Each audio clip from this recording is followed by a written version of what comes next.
அனைவருக்கும் வணக்கம். இந்த மாலை வேளையிலே உங்களை இந்த டெலகிராம் குழுவில் சந்திப்பதன் மூலம் மகிழ்ச்சி அடைகிறேன். முதற்கண் பொருள் ஆன்மீக குழுவின் சார்பாகவும் அனைத்து குழுவில் இணைந்துள்ள அனைத்து சகோதர சகோதரிகளுக்கும் என்னுடைய வணக்கத்தை தெரிவித்துக் கொள்கிறேன்.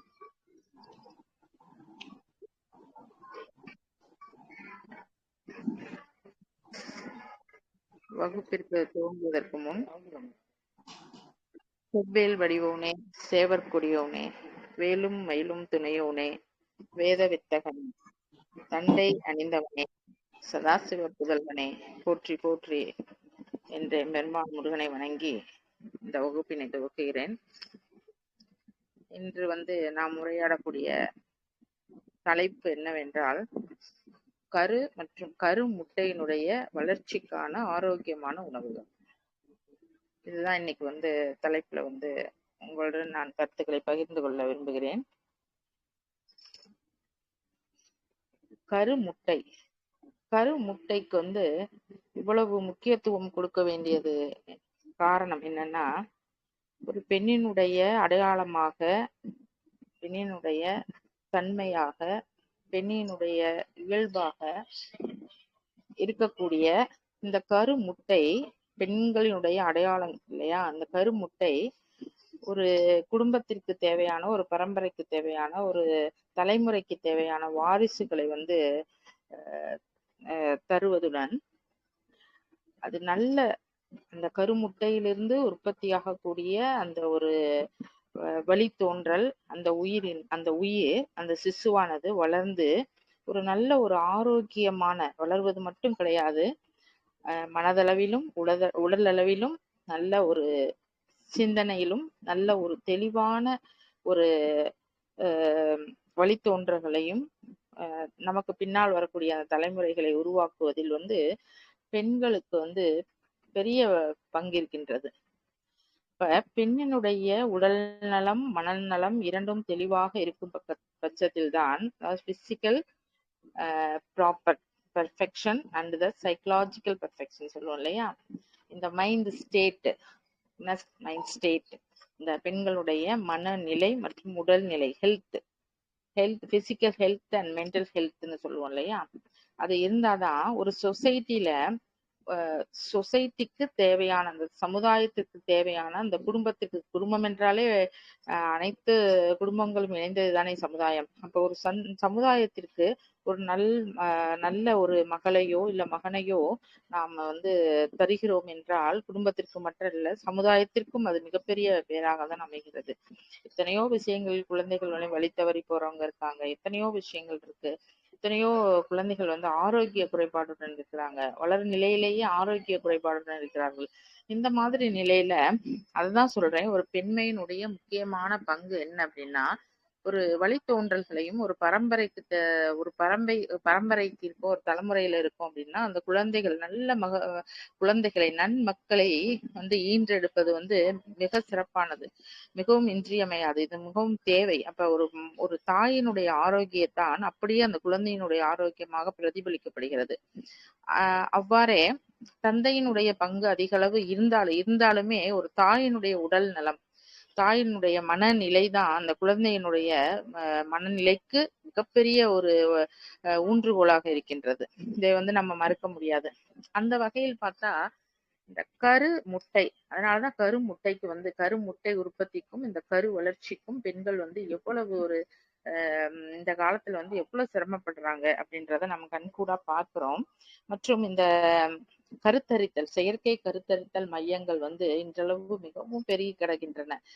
ஒரு ஜென்ரல் ஒரு கிளினிக் நம்ம எல்லா முக்குக்கு நம்ம ஜென்ரல் கிளினிக் நம்ம ஊர்கள்ல இருப்பதை போல, இப்ப கரு முட்டைகளை தோற்றுவித்தல், கருமுட்டைகளை வளர்த்து கொடுத்தல், இதெல்லாம் ஹியூமன் அனாட்டமில ஒரு சாதாரண இயல்பாக ஒரு நடக்கக்கூடிய செய்தி, நடக்கக்கூடிய ஒரு பெண்களுடைய உடல் அளவில் ஒரு இயல்பாகவே, இயற்கையாகவே ஒரு நடக்கக்கூடிய விஷயத்தை நம்ம ஆர்டிபிஷியல் அப்படின்ற பேர்ல நம்ம என்ன செய்யறோம் அப்படின்னா, செயற்கையாக உருவாக்கிறோம்.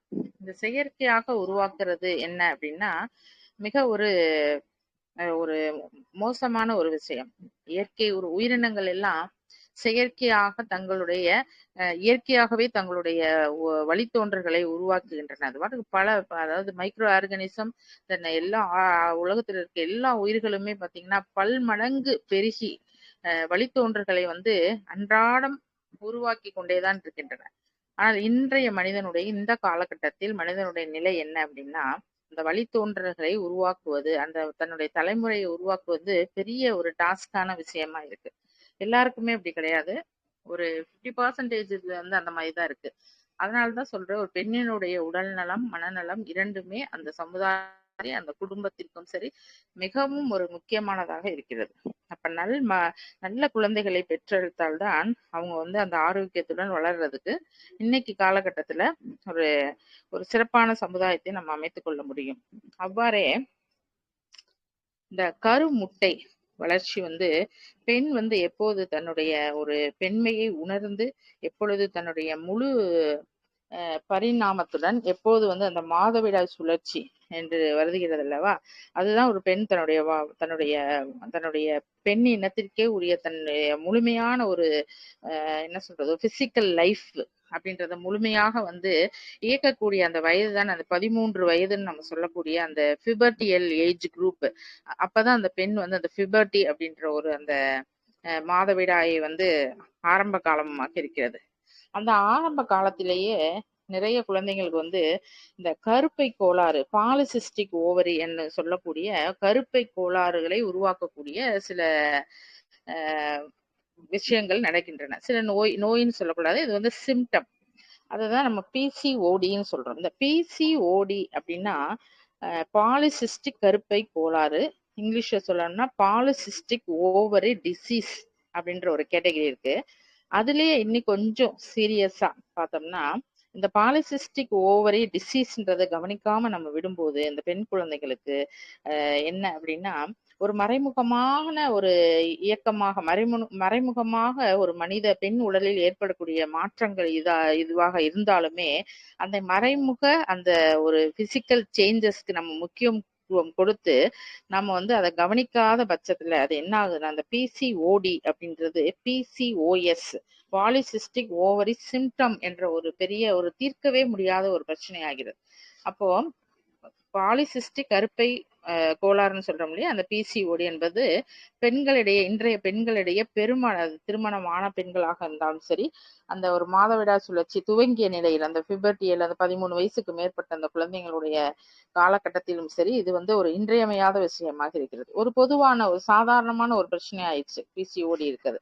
இது பிசிஓடினா என்ன அப்படின்னா ஒரு கருப்பையினுடைய ஒழுங்கற்ற செயல்பாடு. அந்த மென்சுரேஷன்ன்றது அந்த 30 டேஸ்க்கு வந்து நம்மளால ஆக முடியாத ஒரு நிலை. அதாவது இர்ரெகுலர் மென்சுரேஷன் கூட பிசிஓடிக்கு காரணம். இர்ரெகுலர் மென்சுரேஷன் கூட இருக்கலாம். அப்படி இல்லையா அந்த கருப்பையில் ஏற்படக்கூடிய மாற்றங்கள் இல்ல கரு முட்டையினுடைய வளர்ச்சி வந்து சரியில்லாம இருக்கலாம். கருமுட்டை வந்து ஒரு பர்டிகுலர் சைஸுக்கு வளரணும் இல்லையா, அந்த அண்டம்னு சொல்லக்கூடியது அது வந்து வளராம இருக்கலாம். இல்லைன்னா கருமுட்டைக்கு தேவையான அந்த சத்துக்கள் வந்து சரிவர பரிமாறப்படாமல் இருக்கலாம். இது ஒரு விஷயம்.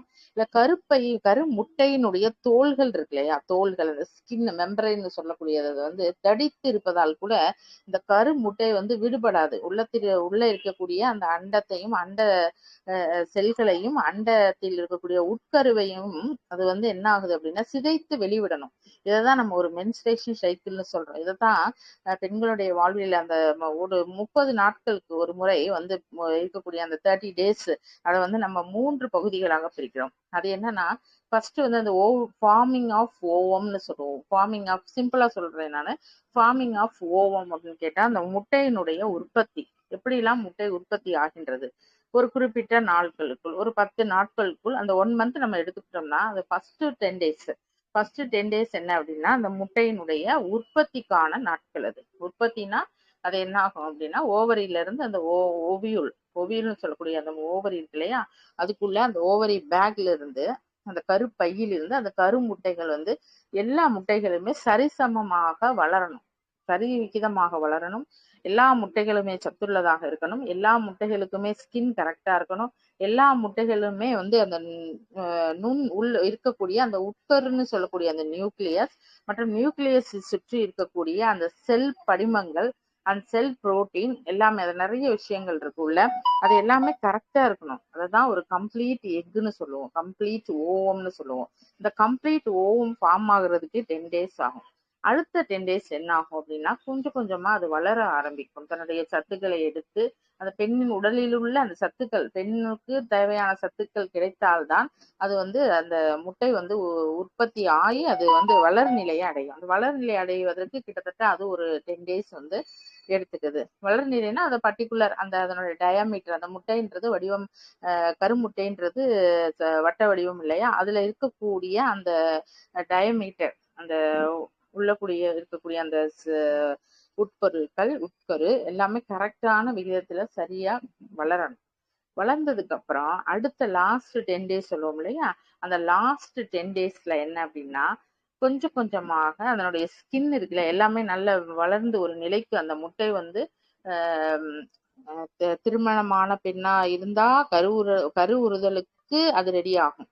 திருமணம் ஆகாத பெண்களாக இருந்தால் அது வந்து அந்த முட்டை விடுபடுவதற்கு ஒரு தகுந்த ஒரு நேரமாக அந்த கடைசி இருக்கக்கூடிய அந்த 10 நாட்கள் தேர்ந்தெடுக்கப்படுகின்றன.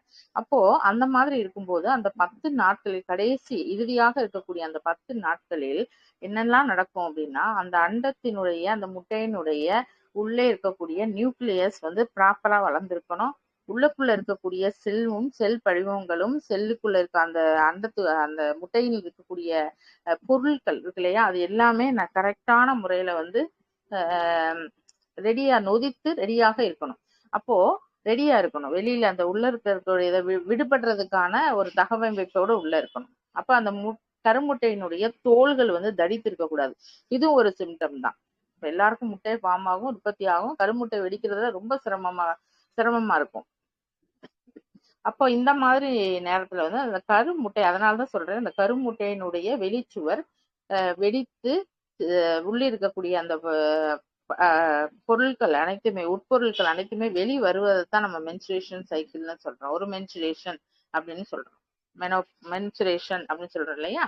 அப்போ அந்த அதனுடைய உள்ள இருக்கக்கூடிய பொருட்கள்லாம் சரி சமம்ல கம்ப்ளீட்டா அந்த எக் வந்து பஸ்ட் ஆகி வெளியில வந்துடணும். இதுதான் வந்து இத்தனை நிலைகளுமே அங்க உள்ள வந்து நடக்கணும். இதுக்குதான் அந்த 30 நாட்கள் தேர்ந்தெடுக்கப்படுகின்றன. இந்த 30 நாட்களுமே நம்மளுடைய கருமுட்டையினுடைய வளர்ச்சிக்கும் உற்பத்திக்கும் அதனுடைய செயல்பாடுகளுக்கும் நாம் வந்து அதை பயன்படுத்தி அந்த முட்டைகள் பயன்படுத்தி கொள்ளும் போது நம்மளுடைய உணவு என்பது எவ்வாறு அங்க இருக்க வேண்டும்னா, ஊட்டம் தரக்கூடிய உணவா இருக்கணும், கருமுட்டை வளர்ச்சிக்கான உணவா இருக்கணும். கருமுட்டையிலிருந்து அந்த அண்டம் விடுபட்டு அந்த மென்சுரேஷன் ஃப்ளோ அப்படின்னு சொல்லி அந்த கர்ப்பப்பையை சுற்றி வந்து ஒரு ரின்ஸ் மாதிரி பண்ணி கர்ப்பப்பையை விட்டு வெளியேறும். இது ஒவ்வொரு முறையுமே இந்த மென்சுரேஷன் சைக்கிள் நடக்கும்போது அந்த கருவை தாங்கக்கூடிய அந்த கருப்பையில் வந்து கிளீனிங் ப்ராசஸ் அப்படின்னா ரின்ஸ்ன்னு சொல்லுவோம் இல்லையா, ஒரு கிட்டத்தட்ட ஒரு வாஷ் அவுட் பண்ற நிலைமையில தான் அந்த அந்த ப்ளீடிங்கிறது வாஷ் அவுட் பண்ணி தான் அந்த கருப்பையை சுத்தமாக்கி தான் அந்த ஒவ்வொரு தடவையுமே அந்த மென்சுரேஷன் சைக்கிள் நடக்குது. அப்போ இதெல்லாம் வந்து ஒரு தேவையான விஷயம், பெண்களுக்கு மிகவும் ஒரு அவசியமான விஷயம்.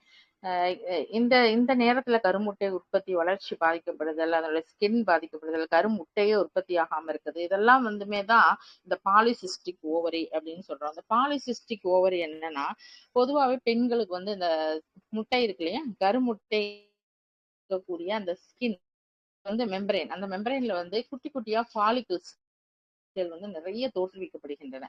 அந்த நீர்க்கட்டிகள் வந்து என்ன காரணம் அப்படின்னா, நீர்க்கட்டிகள் அப்படியே நீர்க்கட்டிகள் வந்து அந்த முட்டையை சூழ்ந்து கொள்ளும் போது அந்த அந்த கரு முட்டை என்பது அப்படியே சுருக்கம் அடைந்து அங்கேயே தங்கி விடுகிறது. இது நாள்பட்ட இருக்கும்போது இது வந்து ஒரு கேன்சரா கூட மாற, செர்விக்கல் கேன்சர்னு சொல்லக்கூடிய ஒரு கருப்பை ஒரு புற்றுநோயா கூட மாறலாம். அப்போ இந்த காலகட்டத்துல அந்த கருப்பை புற்றுநோயா மாறாம இருக்கணும் அப்படின்னா அந்த பீரியட்ஸ் ஒழுங்கா நடக்கணும். இந்த பிசிஓடி ப்ராப்ளம் இருக்கக்கூடாது. என்ன பிரச்சனை உடல்ல இருந்தாலுமே அந்த மென்சுரேஷன் அப்படின்றது கரெக்டான ஒரு சைக்கிளிக் மெத்தட்ல 28 டேஸ் தான் அந்த கரெக்டான டைம். இந்த லாஸ்ட் 8 டேஸ்ல இத்தனை மாற்றங்கள் நம்ம உடம்புல நடக்கும்போது ஆட்டோமேட்டிக்கா அந்த கரு முட்டைகள் அனைத்துமே சிதைவடைந்து வெளிவந்து கொண்டே இருக்கும். இதுதான் வந்து மென்ஸ்ட்ரேஷன் சைக்கிள்னு சொல்றோம். இதுல எந்த பாதிப்பு அடைஞ்சாலும் அதுக்கு பேர் பிசிஓடி தான். சில சமயம் இந்த கரு முட்டைகளை சூழ்ந்து அந்த நீர்க்கட்டிகள் வந்து ஃபார்ம் ஆயிருது இல்லையா? அந்த நீர்க்கட்டிகள் வந்து அந்த கரு அண்ட விடுப்பு பண்றது இல்லை அப்படின்னா அந்த உள்ள இருக்கக்கூடிய பொருட்களை வந்து வெளியே வருவதற்கு அந்த ஸ்கின் வந்து சாஃப்ட் ஆகணும். அதுவும் ஒரு ஹார்மோன் சேஞ்சஸ் தான். அந்த ஹார்மோன் இன்பேலன்ஸா இருந்தா அந்த கருமுட்டைகள் அங்கேயே என்ன ஆயிருது, சுருக்கம் அடைந்து அங்கேயே தங்கி விடுகின்றன. இதுதான் வந்து மிகப்பெரிய ஒரு பெண்ணுக்கு வந்து மிகப்பெரிய பெரிய பெரிய நோய்களை தோற்றுவிக்கக்கூடிய ஒரு சந்தர்ப்பமாக அமைந்து விடுகிறது. இந்த பிசிஓடி சொல்றோம் இல்லையா? அந்த பிசிஓடி பிரச்சனைகள்ல என்னென்ன சிம்டம்ஸ்லாம் அதுல இருக்கும் அப்படின்னா, முதையே சொல்லிட்டேன், ப்ராப்பரான மாதவிடாய் கிடையாது. அப்படின்னா அந்த ஒழுங்கற்ற menstruation cycle, irregular menstruation cycle அப்படின்னா ஒரு 3 மந்த்ஸ்க்கு 2 மந்த்ஸ்க்கு 4 மந்த்ஸ்க்கு ஒன்ஸ் ஆகுறது, இதெல்லாம் வந்து தவறான விஷயம். அடுத்து வந்து முகம், மார்பு, முதுகு, இப்ப எல்லா இடங்கள்லயுமே ரோமங்கள் அதிகமாக பெண்களுக்கு இருக்கிறது கூட இந்த பிசிஓடி பிரச்சனையோடைய 2வது சிம்டம்.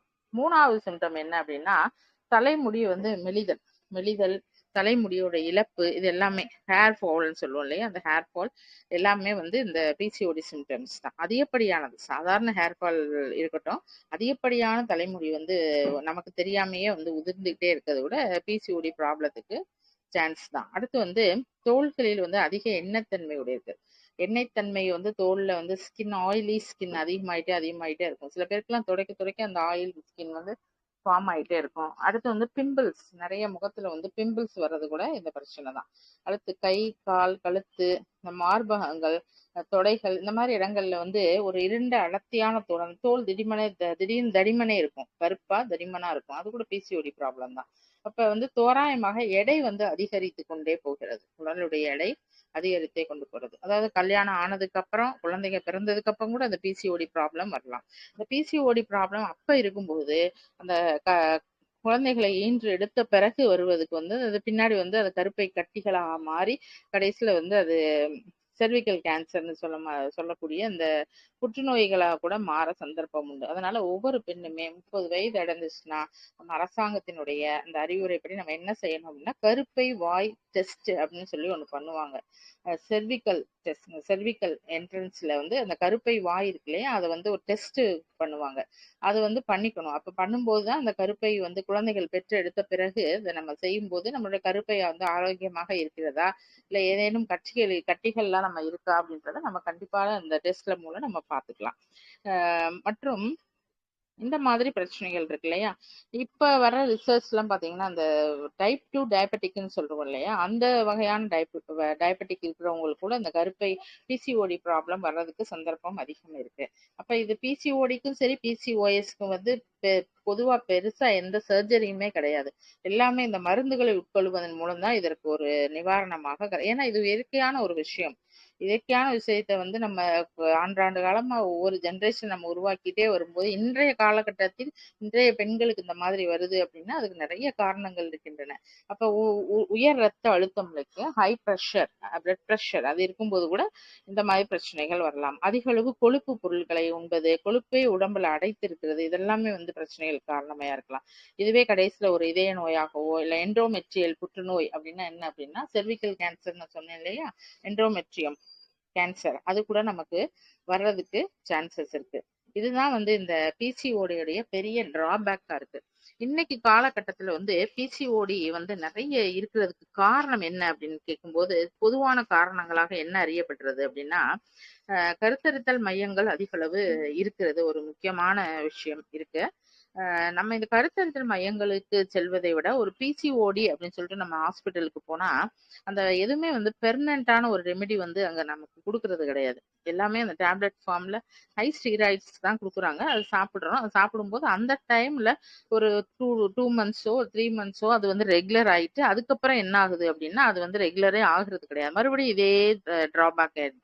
இப்போ திரும்ப திரும்ப இப்படி மாத்திரைகளை அந்த கான்ட்ராசெப்டிவ் பில்ஸ் தான் நிறைய கொடுக்குறாங்க இல்லையா? அந்த அதுல ஃபுல்லாமே நெக்ஸ்ட் ஆயிடுது. அப்ப அந்த மாதிரி இருக்கும்போது அதிக அளவு அந்த மாத்திரையை வந்து உட்கொள்ளும் போது அதே irregular periods மந்த்லி மந்த்லி வராம அந்த 2 months கூட 3 months கூட இப்படி வரும்போது இதுவே முறையற்ற ஒரு மாதவிடாயை உருவாக்கி இதுவே வந்து அந்த குழந்தை இல்லாத தன்மைக்கு வந்து முழு முதற் காரணமாகிறது. இது வந்து ரொம்ப கவனமா இருக்கணும். மற்றும் இந்த முறையான உணவு பழக்கம் இன்றைய காலகட்டத்தில் வந்து இல்ல யாருக்கிட்டயுமே. அப்ப முறையான உணவுகளை உட்கொள்வது என்ன அப்படின்னா, இதுக்கு வந்து பொதுவா புரோட்டீன் உணவு, சத்துள்ள காய்கறிகள், பழங்கள் மற்றும் இந்த அயன் பூஸ்டப் பண்ணக்கூடிய இரும்பு சத்து மிக்க உணவுகள், ஹீமோகுளோபினை பூஸ்டப் பண்ணக்கூடிய உணவுகள், இதை வந்து நம்ம சாப்பிட்டுட்டாலே நம்ம இது வந்து ஒரு சாதாரணமான ஒரு ப்ராசஸ்.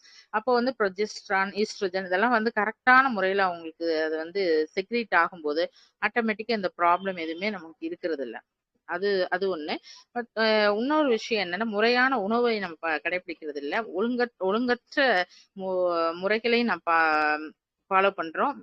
டைமிங் அதுதான். டைமுக்கு சாப்பிடுறதுல இப்ப நிறைய உணவு பொறுத்த வரைக்கும் நிறைய டிராபேக்ஸ் நமக்கு நம்ம வந்து தேடிக்கிறோம். அடுத்து வந்து ஃபாஸ்ட் ஃபுட் நிறைய சாப்பிடுறது. ஃபாஸ்ட் ஃபுட் வந்து இப்ப நிறைய இருக்கு. வெரைட்டி ஆஃப் ஃப்ரூட்ஸ் எல்லாத்தையுமே அந்த ஒரு ஃபாஸ்ட் ஃபுட்டுக்கு வந்து அடிமையாகிறதுனால ஃபாஸ்ட் ஃபுட் வந்து சாப்பிடுறது. ஏதாவது ஒரு நேரம் சாப்பிடணும் அப்படின்னு ஒரு நேரம் சாப்பிட்டா தப்பு இல்லை அப்படின்ட்டு ஃபாஸ்ட் ஃபுட் அதிக அளவு நம்ம எடுத்துக்கிறது. இது வந்து ஒரு முக்கிய காரணமா இருக்கு. குழந்தைகள், சிறு குழந்தைகள் அந்த 13 வயசுக்கு மேற்பட்ட பெண்களுக்கு வந்து ஃபாஸ்ட் ஃபுட் வந்து நிறைய வாங்கி கொடுக்கறது வந்து ரொம்ப தப்பு. இதெல்லாம் அவங்களே ஆர்டர் பண்ணி அவங்களே சாப்பிட்டுக்கிறாங்க. அந்த அளவுக்கு வந்து இன்னைக்கு வந்து ஒரு படு மோசமான ஒரு கலாச்சாரமாக மாறிடுச்சு. அப்போ ஸ்நாக்ஸ் எல்லாமே பிரெட் ஐட்டம் எல்லாமே ஃபாஸ்ட் ஃபுட்னு எதுவும் எந்த ஃபாஸ்ட் ஃபுட்டுமே ஆரோக்கியமானது கிடையாது. அப்போ ஹீமோகுளோபின் இருக்கு இல்லையா, அதனுடைய சர்வேவும் கரெக்டா இருக்குல்ல. ஹீமோகுளோபின் வந்து அந்த மந்த் ஒரு பெண்ணா பிறந்தாலே ஹீமோகுளோபின் வந்து ஒரு மந்த்லி செக் பண்றதுல தப்பு கிடையாது. அப்ப ஹீமோகுளோபின் கம்மியா இருக்க பட்சத்துல அதுக்கான ஒரு உணவை நாம் தேர்ந்தெடுத்துக் கொள்ளலாம், சரி பண்ணிக்கலாம், அந்த உணவை சாப்பிடலாம். அடுத்து வந்து கால்சியம் ரொம்ப முக்கியம் இல்லையா. குழந்தைகளுக்கு வந்து அந்த கருமுட்டை உற்பத்தி ஆகிற அந்த முதல் நாள் வந்து மெச்சூர் ஆகுறாங்க இல்லையா, அந்த பிவர்ட்டி பீரியட்ல இருந்து அந்த கடைசியில மெனோபாஸ் முடிஞ்சு ஆகுற வரைக்குமே அவங்களுக்கு வந்து இந்த கால்சியம் வந்து ரொம்ப இன்றியமையாத விஷயமா இருக்குது. அப்ப பெண்களை பொறுத்தவரை இந்த கால்சியம் அண்ட் ஹீமோகுளோபின் ரெண்டையுமே வந்து அயன், இந்த ரெண்டையுமே மூணையுமே கரெக்டான முறையில நம்ம வச்சுக்கணும். அதை தவிர வைட்டமின்ஸ், மினரல்ஸ் எல்லாமே கரெக்டா இருக்கணும். அது கூட வைட்டமின் மினரல் கூட நம்ம சாப்பிடுற உணவு காய்கறில போய் சேர்ந்தது. ஆனா இந்த குறிப்பிட்ட அந்த பிசிஓடி பிரச்சனைக்கு முக்கியமான காரணம் அயன் சத்து கூட உணவை பொறுத்தவரை, உணவு முறைகளை பொறுத்தவரை வந்து ஊட்டச்சத்தை பொறுத்தவரை ஹீமோகுளோபினும் இந்த அயன் பிளஸ் அதோட இந்த கால்சியம் வந்து ரொம்ப இன்றியமையாத இருக்கிறது. மற்றபடி இந்த ப்ரொஜெஸ்ட்ரான், இந்த ஈஸ்ட்ரோஜன் இந்த மாதிரி ஹார்மோன்களை வந்து சுரக்க வைக்கக்கூடிய தன்மை உள்ள ஒரு ஃபுட் உணவு பொருட்களை வந்து நம்ம எடுத்துக்கொள்வது மிக முக்கியமான விஷயமாக இருக்கு. அதே மாதிரி இந்த அண்டை விடுப்புன்னு சொல்றோம் இல்லையா, எக்கு ஃபார்ம் ஆனாலுமே அது பஸ்ட் ஆகி அந்த மென்ஸ்ட்ரேஷன் வரதில்லை. அந்த மாதிரி கேட்டகரியில நிறைய குழந்தைங்க இருக்காங்க. அந்த மாதிரி இருக்கிறவங்களுக்கு வந்து அண்டை விடுப்பிற்கு தேவையான அந்த உணவுப் பொருட்கள் என்னென்ன அப்படின்றது அதை நம்ம உணவில வந்து சேர்த்துக்கணுன்றது மிக முக்கியமான விஷயம். அடுத்து வந்து பொதுவாகவே இந்த கீரைகள், பழங்கள் அதை நம்ம வந்து நிறைய உணவுல வந்து சேர்த்துக்கணும். டெய்லி ஒரு கீரை குழந்தைங்களுக்கு கொடுக்கறதுல தப்பு கிடையாது. ஏன்னா கீரையில அயன், ரிச் அயன் கண்டென்ட் இருக்கு. எல்லா கீரை வகையிலுமே இருக்கு. அப்ப அதை வந்து சூப்பாவோ, கீரை சாப்பிடலையா ஒரு சூப்பாவோ வச்சு கொடுக்கக்கூடிய அந்த ஹேபிட்டை நம்ம ஃபாலோ பண்ணிக்கணும். அதாவது எல்லா குழந்தைகளுடைய பெண் குழந்தைகள் வந்து கண்டிப்பான முறையில் அந்த பழங்களை எடுத்துக்கொள்வது மிக முக்கியமாக இருக்கிறது. பழங்களை எடுத்துக்கொள்வது மிக முக்கியமாக இருக்குது. மற்றும் இந்த போதுமான அளவு உடற்பயிற்சி வந்து உணவை காட்டிலும் உடற்பயிற்சி ஒரு 50%னா உடற்பயிற்சி உணவு ஒரு 50%. இதை நம்ம கான்சென்ட்ரேட் பண்ணும்போது அந்த குழந்தைக்கு தேவையான அனைத்து விஷயங்களுமே, அதாவது இந்த மென்சுரேஷன் பொறுத்த வரைக்கும் அந்த கரு உற்பத்தி, கரு முட்டை விடுபடுதல், இந்த மென்சுரேஷன் சைக்கிள் இது எல்லாமே அந்த ப்ராப்பரா ரெகுலரா வர்றதுக்கான சந்தர்ப்பங்கள் மிக அதிக அளவு இருக்கிறது. இந்த உடற்பயிற்சி மூலம் தேவையான உடற்பயிற்சி மையங்களுக்கு கூட நம்ம சென்று உடற்பயிற்சிகளை இந்த குழந்தைங்களுக்கு நம்ம ட்ரெயின் பண்ணலாம். சின்ன சின்ன ஏரோபிக்ஸ் எக்ஸசைஸ், மற்றபடி அந்த சின்ன சின்ன எக்ஸசைஸ் குனிஞ்சு நிமிந்து அந்த மாதிரி பண்ற விஷயங்களை வந்து நம்ம, ஏன்னா இப்ப எல்லா பெண் குழந்தைகளுக்கு வந்து நிறைய வேலை வந்து செய்ய முடியாம இருக்கா. வீட்டுல வேலை பாக்குறது கிடையாது யாருமே. அப்பெல்லாம் கூட்டுறது, பாத்திரம் தேய்க்கிறது, துணியை அடிச்சு துவைக்கிறது, இந்த மாதிரி எல்லாத்துக்குமே இன்னைக்கு அப்ளையன்சஸ் இருக்கிறதுனால இந்த குழந்தைகள் வந்து அந்த ஸ்மார்ட் ஒர்க் பாக்குறாங்களே ஒழிய நம்மளுடைய உடலை வளைத்து உடற்பயிற்சி செய்யக்கூடிய அளவுக்கு நம்ம வீட்டு வேலைகளை நம்ம செய்யறோமா அப்படின்றா இல்லத்தரசிகள் கூட அந்த மாதிரி பண்றது கிடையாது. அப்ப எல்லாத்துக்குமே அந்த மெஷின் அப்படின்றது வந்து ஒரு பெரிய ஆக்கிரமிப்பாக இன்றைய இல்லங்களில் இருப்பதால் அனைத்துக்குமே மெஷின், எதுக்குமே கஷ்டப்படக்கூடாது, எல்லாத்துக்குமே மெஷின், வெஜிடபிள் சாப்பர்ல இருந்து வாஷிங் மிஷின் வரைக்குமே எல்லாமே மிஷின் தான்.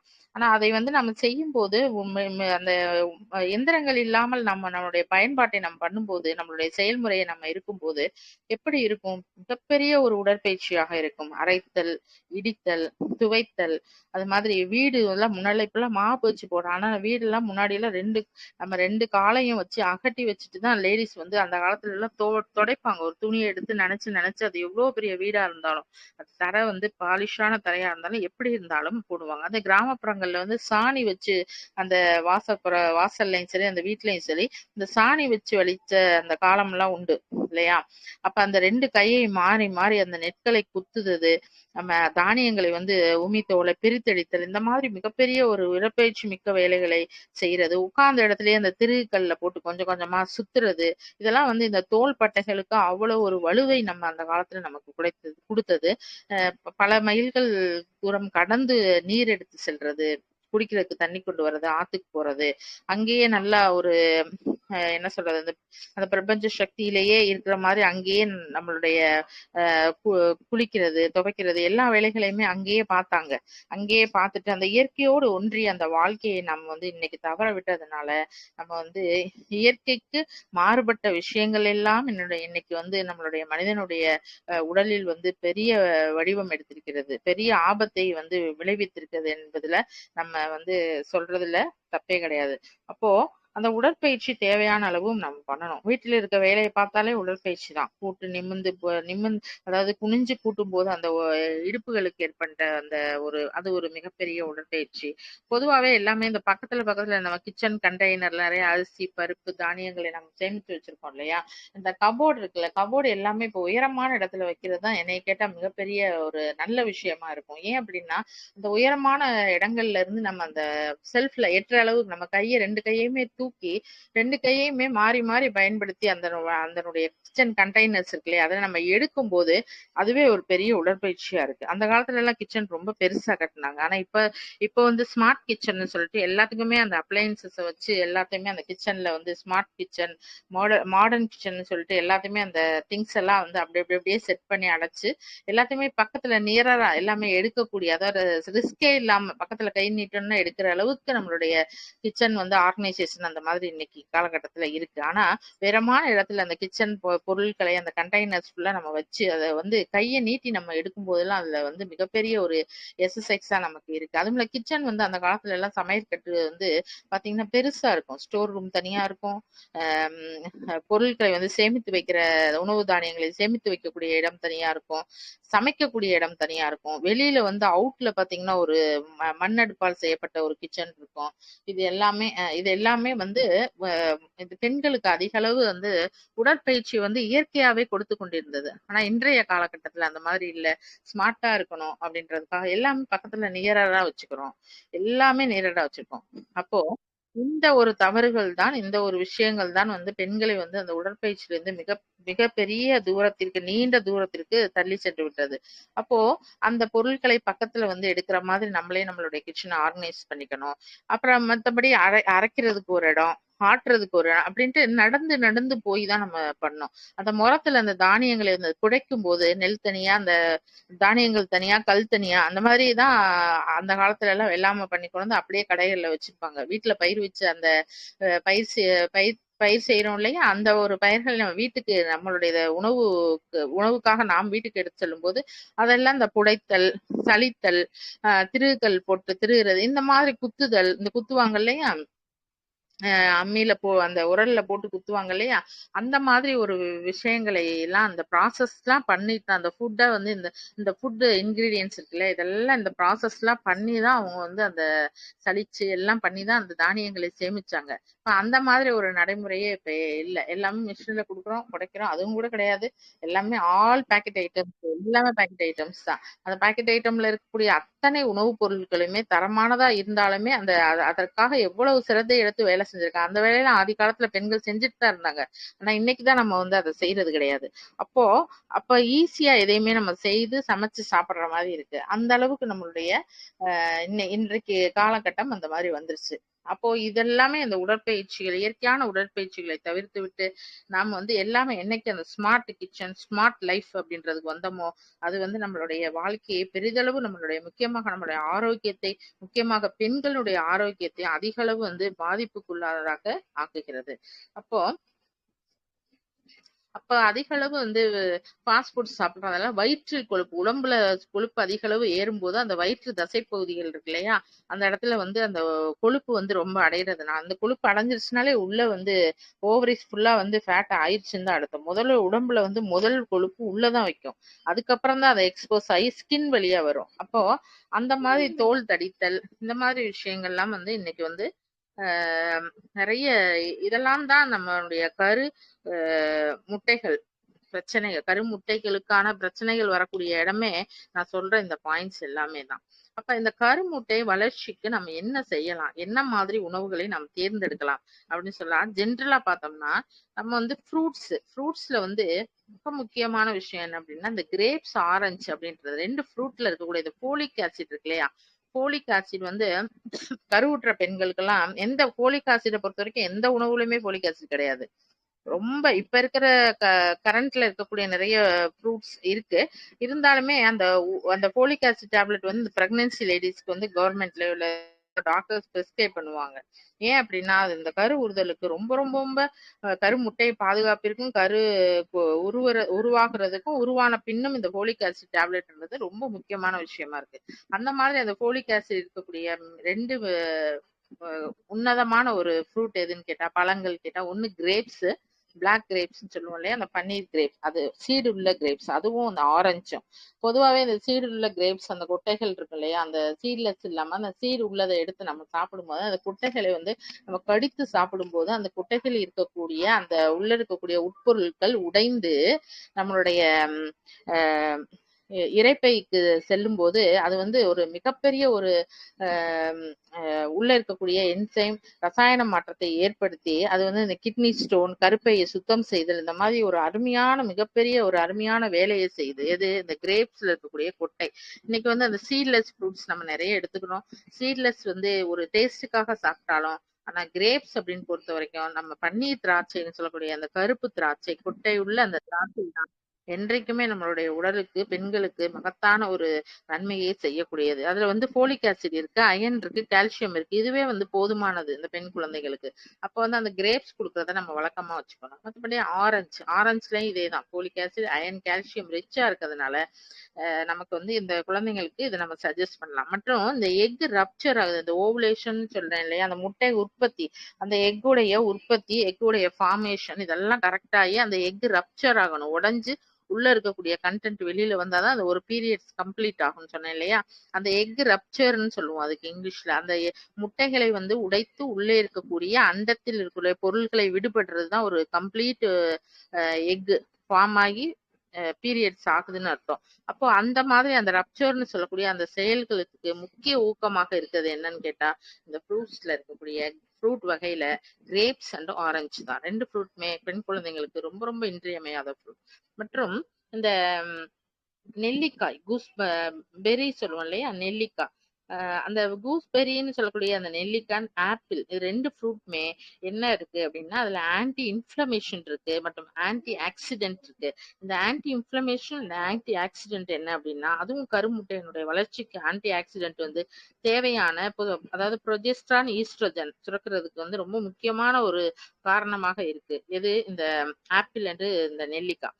மற்றும் இந்த ஆன்டி இன்ஃபிளமேஷன் அப்படின்னா, நம்ம கரு முட்டை சொன்னேன் இல்லையா, அதுல சுத்தி இந்த ஃபாலிக்கல் ஃபார்ம் ஆகுறது, சிஸ்ட் ஃபார்ம் ஆகுறது, நீர்க்கட்டி ஃபார்ம் ஆகுறது, இல்லைன்னா அந்த ஓவரி வந்து வீக்கம் அடைகிறது, இது எல்லாமே வந்து சில காரணங்களினால் தான். அப்ப அந்த காரணங்களை சரி பண்றதுக்கு, அந்த வீக்கத்தை சரி பண்றதுக்கு, அந்த ஓவம் கரெக்டா ஃபார்ம் ஆகணும் அப்படின்னா அதுக்கு வந்து இந்த ஆன்டி இன்ஃப்ளமேஷன் சொல்லக்கூடிய அந்த அந்த இன்ஃப்ளமேஷன் உள்ள இருக்கும். இன்ஃப்ளமேஷன் இருந்தா கூட முட்டைகளை சுத்தி வந்து நடக்கக்கூடிய அந்த செயல்கள் எதுவுமே நடக்காது. அப்ப அந்த இன்ஃப்ளமேஷனை கரெக்ட் பண்றதுக்கு இந்த கூஸ்பெரி, நெல்லிக்காய், பெரிய நெல்லிக்காய் சொல்லுவோம் இல்லையா, அதுவும் ஆப்பிள், இது ரெண்டுமே மிக இன்றியமையாததாக இருக்கிறது. அப்ப anti accident and anti inflammatory இது ரெண்டுமே நமக்கு வந்து ரொம்ப முக்கியம். அடுத்து வந்து ஃபைபர் கண்டென்ட். ஆட்டோமேட்டிக்கா குழந்தைங்களுக்கு, பெண் குழந்தைங்களுக்கு ஃபைபர் ஃபுட், நார்ச்சத்துள்ள உணவுகளை எந்த அளவுக்கு கொடுக்குறோமோ அது வந்து அப்படியே ஆப்போசிட்டா வெயிட் லாஸ் பண்ணிட்டே வரும். இந்த வெயிட் லாஸ் அப்படின்றது அந்த கொழுப்பை கரைப்பதற்கு, அடைக்கப்பட்ட நம்ம உடலில் அடைக்கப்பட்ட அந்த கொழுப்பை கரைப்பதற்கு இந்த ஃபைபர் வந்து ரொம்ப முக்கியமானதா இருக்கு.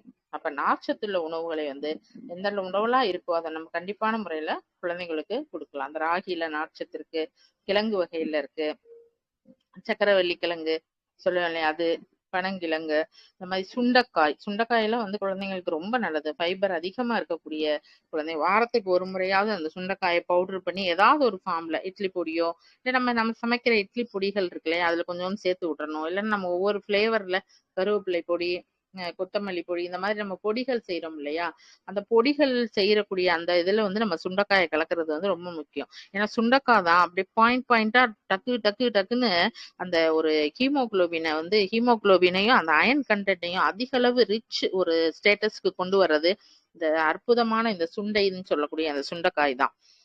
அது வந்து ரொம்ப முக்கியமான விஷயம்.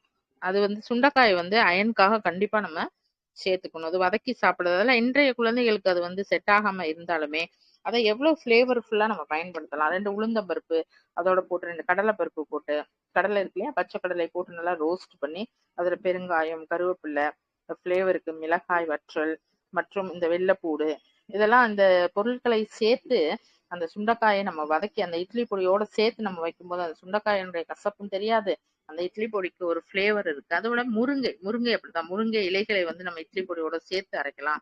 முருங்கை சூப்பு கொடுக்கலாம் குழந்தைங்களுக்கு. இல்லைன்னா இப்பெல்லாம் அந்த முருங்கைக்கு காய் இருக்கு இல்லையா அதுல இருக்க ஃப்ளஷை மட்டும் எடுத்துட்டு நிறைய கிரேவிஸ் எல்லாம் பண்றாங்க. இப்ப அந்த மாதிரி இருக்கிறதுல நம்ம பண்ணலாம். முருங்கையை வந்து சில வீடுகள்ல பவுடராவே அரைச்சு வச்சிருக்காங்க காய வச்சு, அதை வந்து நம்ம குழந்தைங்களுக்கு வந்து தரலாம். இப்ப இன்னொரு விஷயம் என்ன அப்படின்னா கொஞ்சம் நல்லெண்ணெய் எடுத்து வீட்டுல இருக்க பெண் குழந்தைங்களுக்கு பொதுவாகவே ஜென்ரலா அவங்களுடைய ஆரோக்கியம் மேம்படணும் அப்படின்னா, ஸ்கூல் போயிற குழந்தைங்களா இருந்தாலும் சரி, காலேஜ் படிக்கிற குழந்தைங்களா இருந்தாலும் சரி, இல்ல வீட்டுல இருக்கக்கூடிய இல்லத்தரசிகளா இருந்தாலும் ஒரு சின்ன ஒரு விஷயம் என்ன அப்படின்னா, இந்த முருங்கை நல்லெண்ணெய் கொஞ்சம் எடுத்துக்கணும். ஒரு 100 ml நல்லெண்ணெய்க்கு நான் சொல்றேன். ஒரு 100 ml நல்லெண்ணெய் நீங்க எடுத்தீங்கன்னா அதுல வந்து இந்த முருங்கை பட்டைகள் இருக்கு இல்லையா, முருங்கை பட்டைகளை எடுத்துட்டு வந்து, பட்டைன்னா அந்த மரத்துல ஒட்டி இருக்கும் இல்லையா அந்த பட்டைகள், அதை வந்து எடுத்துட்டு அதை நல்லா கிளீன் பண்ணிடணும். ஏதாவது பூச்சி இன்செக்ட் ஏதாவது ஊறி இருக்கும் இல்லையா, அதனால அதை நல்லா கிளீன் பண்ணிட்டு கொஞ்ச நேரம் நல்லா அந்த ஈரம் போக காய வச்சுட்டு அந்த முருங்கை பட்டைகளை வந்து மெல்லிசா கொஞ்சம் கொஞ்சமா கட் பண்ணணும். இல்லைன்னா முருங்கை கீரைகளையும் போட்டுக்கலாம். முருங்கை பட்டைகள் கிடைக்காத பட்சத்துல அந்த முருங்கை குச்சி இருக்கு இல்லையா, நம்ம முருங்கை கீரை ஆஞ்சிட்டு அந்த போடுவோம் இல்லையா குச்சிகள், அந்த குச்சிகளை கூட நம்ம சிறு சிறு குச்சிகளாக வெட்டி நல்லா அலசி காய வச்சு வெயில்ல காய வச்சுட்டு அதை கூட நம்ம பயன்படுத்தலாம். இப்போ ஒரு 100 ml இல்ல ஒரு 1/4 லிட்டர் எண்ணெயோ நம்ம குடும்பத்திற்கு தேவையான அளவுக்கு அந்த எண்ணெயை எடுத்துக்கொண்டு என்ன செய்யணும் அப்படின்னா இந்த முருங்கை குச்சிகளே அதுல போடணும். போட்டு இல்ல முருங்கை கீரைகளை அதோட போடலாம், இல்ல முருங்கை பட்டையை போடலாம். போட்டு என்ன பண்ணணும் அப்படின்னா நல்லா கொதிக்க வைக்கணும். அந்த எண்ணெயை வந்து நல்லா கொதிக்க வச்சு அது கூட கொஞ்சம் சீரகம், மிளகு, உப்பு இதை மட்டும் அதோட சேர்த்தரணும். அப்படி சேர்க்கும் போது அது என்ன ஆகுதுன்னா இந்த இதோட சேர்த்து நம்ம கொதிக்கும் போது அந்த முருங்கை பட்டையினுடைய அந்த முருங்கை இலையுடைய சத்துக்கள் எல்லாமே அந்த எண்ணெயில வந்து இறங்கிடும். இந்த எண்ணெயை வந்து தனியா ஃபில்டர் பண்ணி நம்ம வச்சுக்கிட்டு என்ன பண்ணலாம் அப்படின்னா, குழந்தைங்களுக்கு நம்ம இட்லி பொடி கொடுக்குறோம்ல அதுல கொடுக்கலாம், இல்லைன்னா சாதத்தோடு பிசைந்து கொடுக்கலாம். அது ரொம்ப ஃபிளேவர்ஃபுல்லா இருக்கும். சாதாரணமா நினைக்க கூடாது. நல்ல அந்த முருங்கை கீரையினுடைய சத்துகள் அது இறங்கும் போது அந்த எண்ணெயும் அதுவும் சேர்ந்து ரொம்ப மிகப்பெரிய ஒரு நல்ல ஒரு ஃபிளேவரா இருக்கும். சாப்பிடுறதுக்கு அவ்வளவு நல்லா இருக்கும். அந்த எண்ணெய்களை ஊற்றி குழந்தைங்களுக்கு சாதமா கொடுத்து அனுப்பலாம். அதையே லைட்டா அந்த எண்ணெயை ஊத்தி தாளிச்சு இன்னும் கொஞ்சம் வெங்காயம், கடுகு எல்லாம் போட்டு அந்த சாதம் இருக்குல்லையே அதை லைட்டா அப்படியே வதக்கி கூட கொடுக்கலாம். இட்லி பொடிகளுக்கு ஊற்றி சாப்பிடலாம். இட்லியோடு வச்சு சாப்பிடலாம். இந்த மாதிரி நிறைய வந்து என்ன சொல்றது, இந்த மதிப்பு கூட்டப்பட்ட இந்த நம்மள என்ரிச்மெண்ட் ஃபுட்னு சொல்லுவோம்ல, இந்த என்ரிச்மெண்ட் ஃபுட்டை நம்ம வந்து ஹோம்மேடாவே நம்ம தயாரிச்சு குழந்தைங்களுக்கு கொடுக்கலாம். இதை விட ஒரு ஆரோக்கியமான விஷயம் எதுவுமே கிடையாது. சரிங்களா? இது வந்து முக்கியமான விஷயம். அப்ப உடல் அதிக அளவு சூடு ஏற்படுறதால இந்த குழந்தைங்களுக்கு வந்து அந்த மென்ஸ்ட்ரேஷன் வந்து கரெக்டா ரெகுலரா ஆகாம கொடுக்கலாம். உடல் குளிர்ச்சியானது இருக்கு, குளிர்ச்சி இல்லாத சூடடையக்கூடிய உடம்பு இருக்கு. அதுக்கு தகுந்த மாதிரி நம்ம பண்ணிக்கலாம். இந்த எண்ணெய் வந்து மிக முக்கியமானது. அடுத்து அந்த கீரை வகைகள்னு சொல்லும்போது இந்த கிரீன்ஸ் சொல்லுவோம் இல்லையா, கிரீன்ஸ் கீரை வகைகள் வந்து இந்த பீரியட்ஸ் அந்த மென்ஸ்ட்ரேஷன் ப்ராப்ளத்துக்கும் சரி, அந்த கருவுறுதலுக்குமே, அதனாலதான் கர்ப்பிணி பெண்களுக்கு கீரையை வந்து நம்ம அதிக அளவு நம்ம கொடுக்குறோம்.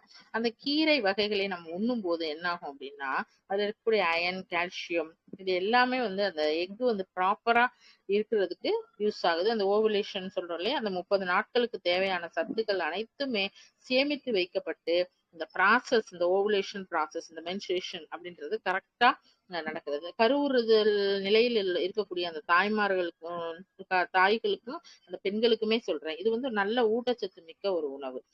இந்த கீரைகள் சாப்பிடுறது, கீரை வந்து எல்லா ஆல் டைப் ஆஃப் கிரீன்ஸ், இது எது எடுத்துக்கிட்டாலுமே கீரைகள்ல வந்து அதிக அளவு கால்சியம், அயன் இருக்கிறதுனால முக்கியமா அந்த முட்டை உற்பத்திக்கும் கரு உறுதலுக்கும் இது மிகப்பெரிய ஒரு உணவு, உன்னதமான ஒரு உணவுன்னு சொல்லுவோம் இல்லையா அது. அடுத்து வந்து ஃபிஷ், மீன் வகைகள் எடுத்துட்டா பொதுவாகவே இந்த சிறு மீன்கள், சிறிய சிறிய மீன்கள் இருக்கு இல்லையா, அந்த மீன்கள்ல அதிக அளவு ஒமேகா த்ரீ அப்படின்ற ஒரு ஒமேகா 3 ஃபேட்டி ஆசிட்ஸ் இருக்கு. அது மேல அந்த DHAன்னு சொல்லுவாங்க, அந்த கருமுட்டை வளர்ச்சிக்கான அந்த ஊக்கம், ஆக்கம் அனைத்துமே அந்த ஃபிஷ்ன்னு சொல்லக்கூடிய பெரிய மீன்களை காட்டும் சிறு சிறு மீன்கள்ல வந்து இருக்கு. அந்த நெத்லி ஃபிஷ் அதெல்லாம் சொல்லுவோம் இல்லையா, அதெல்லாம் வந்து மிகப்பெரிய வேல்யூவான ப்ராடக்ட், அதெல்லாம் வேல்யூவான உணவு. அதெல்லாம் சாப்பிட்டா நம்மளுடைய பெண் குழந்தைங்களுடைய ஆரோக்கியம் பல மடங்கு மேம்படும். அதுவும் இல்லாம நம்ம இப்ப எல்லாமே பிராய்லர் எக் தான் நம்ம சாப்பிடுறோம். அந்த மாதிரி பிராய்லர் எக்ல வந்து அவாய்ட் பண்ணிட்டு இந்த நாட்டுக்கோழி முட்டைகள் இருக்கு இல்லையா, அதை தேர்ந்தெடுங்க. நாட்டுக்கோழி முட்டைகளை தேர்ந்தெடுத்து அதை வந்து நம்ம குழந்தைங்களுக்கு வந்து மோஸ்ட்லி இந்த ஆம்லேட் போட்டு கொடுக்கலாம், அவங்களுடைய விருப்பம் தான். உணவு வந்து இப்ப சாப்பிடுற முறை, செய்முறைன்றது நம்மளுடைய விருப்பம் தான். சத்துக்கள் அனைத்துமே போய் அந்த குழந்தைங்களுக்கு சேரணும், அதுதான் முக்கியமான பாயிண்ட். அப்ப நாட்டுக்கோழி முட்டைகளை அவித்து சாப்பிடுவது மிகப்பெரிய ஒரு உன்னதமான ஒரு உணவா இருக்கும் பெண் குழந்தைங்களுக்கு. குறிப்பாக அதுல இருக்கக்கூடிய அந்த கோலின் அப்படின்னு சொல்லக்கூடிய அந்த அமினோ ஆசிட், அது கோலின் டைப் அப்படின்னு ஒரு அமினோ ஆசிட்ஸ் இருக்கு. இந்த அமினோ ஆசிட் கரும் முட்டையை வளர்ச்சி பெற செய்வதுடன் அதை வளருவதற்கும், முட்டை அண்ட விடுப்புன்னு சொன்னேன் இல்லையா, முட்டை வெடித்து வெளியில வர்றதுக்கூடிய அந்த மென்ஸ்ட்ரேஷன் ப்ராசஸ்க்கு மிக முக்கியமான ஒரு உணவாக இந்த நாட்டுக்கோழி முட்டை வந்து செயல்படுகிறது என்றதுல சந்தேகமே இல்லை. அப்போ அந்த நாட்டுக்கோழி முட்டைகளை கொடுத்து அந்த பெண்ணினுடைய, அந்த குழந்தையினுடைய, அந்த பெண் குழந்தையினுடைய உடல் நிலையை வந்து நம்ம சரிவர கொண்டு வரும்போது, இயக்கும் போது சத்துக்கள் வந்து நாட்டுக்கோழி முட்டையில் இருக்க சத்துக்கள் அனைத்துமே அதை ரெகுலரா சாப்பிட்டாதான் அந்த பெனிஃபிட் கிடைக்கும். அப்ப நம்ம கொடுக்கும்போது அந்த அந்த குழந்தை வந்து அது வந்து ஒரு தாய்மை அடையும் போது அது நல்ல கருவை வந்து அது சுமக்க முடியும் என்பதுல வந்து இந்த நாட்டுக்கோழி முட்டைக்கு பெரும்பங்கு உள்ளது. அப்ப நாட்டுக்கோழி முட்டையில் இருக்க கோலின் அமினோ ஆசிட் கண்டிப்பான முறையில் கருமுட்டையை வளர்க்கும், அது இன்னொரு கருமுட்டையை உருவாக்குறதுக்கு கண்டிப்பாக உறுதுணையாக இருக்கும். அதை வந்து தாய்மார்கள் மறக்கவே கூடாது. பெண் குழந்தைங்களுக்கு டெய்லி ஒரு நாட்டுக்கோழி முட்டை கொடுக்கறதுல தப்பே கிடையாது. கண்டிப்பா அந்த பிராய்லரை தவிர்த்து விட்டு இந்த நாட்டுக்கோழி முட்டைகளை, இயற்கையாக இருக்கக்கூடிய அந்த முட்டைகளை நம்ம வந்து உண்பது வந்து மிகச்சிறந்த விஷயமாக இருக்கு. மற்றும் இந்த எண்ணெய் சத்துள்ள பொருட்களை நிறைய ரோஸ்டட் எல்லாமே நம்ம சாப்பிடுறோம். இப்போ டேட்ஸ், சாரி நாட் டேட்ஸ் கிடையாது, இந்த பாதாம், பிஸ்தா, அந்த ஃப்ரூட்ஸ் எல்லாம் இப்போ அந்த ஒரு நட்ஸ் எல்லாம் குழந்தைங்களுக்கு வந்து நம்ம நிறைய கொடுக்குறோம். இருந்தாலுமே இந்த நம்ம வால்நட் அப்படின்னு சொல்லக்கூடிய நம்மளுடைய மனித மூளை இருக்கு இல்லையா, அதனுடைய வடிவம் எல்லாருக்கும் தெரிஞ்சிருக்கும். அந்த மூளையினுடைய வடிவத்தை, உருவத்தை பொறுத்தே தான் அந்த வால்நட்டுடைய உருவம் இருக்கும். இதை வந்து அந்த நிறைய வகுப்புகள்ல நான் எடுத்திருக்கேன். பிஎம்எஸ் வகுப்பு மற்றும் அந்த சித்தா வகுப்புகள்ல வந்து இந்த புக்ஸ்ல வந்து கொடுத்துருப்பாங்க. அதாவது மெட்டீரியா மெடிக்கா அப்படின்னு சொல்லக்கூடிய இந்திய மூலிகைகளை பற்றி இருக்கக்கூடிய அந்த இதுல வந்து உணவுப் பொருட்களை வந்து எவ்வாறு கொடுக்கப்பட்டிருக்கின்றன, எதற்காக கொடுக்கப்பட்டிருந்தது அப்படின்றது அந்த ப்ரூஃபோட அந்த புக்ல இருக்கும். எப்படி அப்படின்னு கேட்டா, ஃபார் எக்ஸாம்பிள் இப்ப வந்து நம்ம வால்நட் சொன்னேன் இல்லையா, அந்த வால்நட்ன்றது வால்நட் எல்லாருக்கும் பார்த்திருப்பீங்க. அந்த வால்நட் வந்து மனித மூளை இருக்கு இல்லையா, அதனுடைய அமைப்புலயே அது இருக்கும். அப்ப பிரெயினுக்கு வந்து எக்ஸலண்டான ஒரு உணவு வந்து இந்த வால்நட், எண்ணெய் சத்து மிக்க ஒரு உணவு. இதுல இருக்கக்கூடிய கொழுப்பு பொருள் வந்து இந்த நம்மளுடைய மனித உடலுக்கு மிக மிக முக்கியம், மூளை வளர்ச்சிக்கு முக்கியம். அதே மாதிரிதான் அந்த வால்நட் இறைவன் எப்படி படைத்திருக்கிறான், ஒவ்வொரு பொருளையுமே நம்மளுடைய உடல் உறுப்புல என்ன பிரச்சனை இருக்கோ அதுக்கான ஒரு வடிவமைப்பு. இப்ப மூளைனா மூளை, கிட்னினா கிட்னி, அதை ஒத்தி இருக்கக்கூடிய ஒரு பழமோ காயோ இல்ல உணவுகளோ பயிர்களோ தானியங்களோ அது ஒத்து இருக்கும். அதுதான் வந்து தேர்ந்தெடுத்து அதுதான் இந்த மெட்டீரியா மெடிக்கான்ற புக்ல வந்து நிறைய சொல்லியிருப்பாங்க. இந்த மாதிரி விஷயங்கள் வந்து சொல்லியிருப்பாங்க. இந்த மாதிரி ஒரு விஷயங்கள்லாம் அதுல நிறைய இருக்கு. அப்ப அந்த வால்நட் அப்படின்றது மூளை வளர்ச்சிக்கும் இந்த பெண் குழந்தைகளுக்கு இந்த ப்ரொஜெஸ்ட்ரான் கண்ட்ரோல் அப்படின்றத வந்து அந்த வால்நட் வந்து மிக அருமையாக அந்த விஷயத்த நல்ல ஒரு என்ன சொல்றது ஒரு ஆரோக்கியமா உணவாக பெண் குழந்தைகளுக்கு எப்படி நாட்டுக்கோழி முட்டையோ அதே போல இந்த உணவையும் இந்த என்ன சொல்றது வால்நட் அப்படின்ற இந்த எண்ணெய் சத்துள்ள இந்த வித்தையும் நம்ம தேர்ந்தெடுத்துக் கொள்ளலாம். அடுத்து இந்த புரோட்டீன் எல்லா வகையான பருப்புகள் எல்லாமே பயிர்களும் பருப்புகளும் நிறைய புரோட்டீன் இருக்கனால நிறைய நம்ம வந்து குழந்தைங்களுக்கு பயிர்கள் வந்து நம்ம ஒன்னொன்னு முளைக்கட்டிய தானியங்கள் கொடுக்கறது இது எல்லாமே நம்ம அழகா வந்து பிள்ளைங்களுக்கு கொடுக்கலாம். அடுத்து வந்து இந்த பி காம்ப்ளெக்ஸ் கொடுக்கறது மூலமா இந்த பயிர்கள்ல வந்து கொடுக்கறதோட நோக்கமே பி காம்ப்ளெக்ஸ் அதிகமா இருக்குதான். எல்லா பி வைட்டமின்ஸ் அதுல உங்களுக்கு கிடைச்சிடும். அது வந்து தாராளமா கொடுக்கலாம். இது வெயிட் லாஸும் ஆகும். இந்த பிள்ளைங்களுக்கான ஓவிலேஷன் இருக்கு இல்லையா அது வந்து கரெக்டான ஒரு முறையில இருக்கும்.